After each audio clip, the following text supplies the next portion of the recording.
Hello guys, welcome to our new blog. তো আজকে আমি আর আমার বেস্টি মিলে যাচ্ছি পুজো দিতে। এই ফার্স্ট টাইম আমরা দুজনে একসাথে পুজো দিতে যাচ্ছি। তো এই মেয়েটার মুখ কখনো বন্ধ থাকতে পারে কি? কিছু না কিছু একে বলতেই হবে। তো আমরা পুজো দেওয়ার জন্য বেরিয়ে পড়লাম। তো গাইস, ব্লগটা কন্টিনিউ দেখতে থাকো।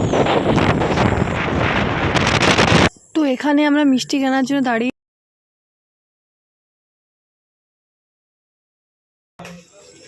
আমাদের মিষ্টি নেওয়া কমপ্লিট।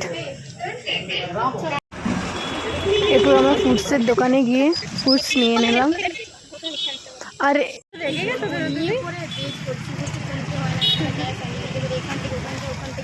চলো হাতটা ধরো, ছোট বাচ্চা বটে, এখন রাস্তা পারাপারি করতেও জানে না।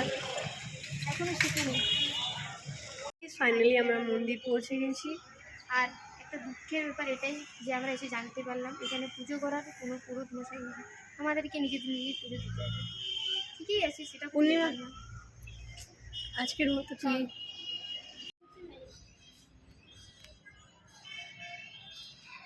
তো গাইস, আস্তে আস্তে কত এনার্জেটিক ছিল না, এখন দেখো এনার্জি লস। আমি আরও ভেবেছিলাম পুরো দিন উপোস করব, তাহলে জুস খাওয়া ছাড়া তো অন্য কিছু খাওয়া পসিবল না।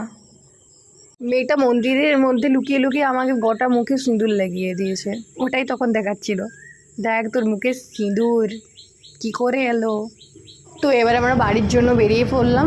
আজকের জন্য এতটাই গাইস, বাই গাইস।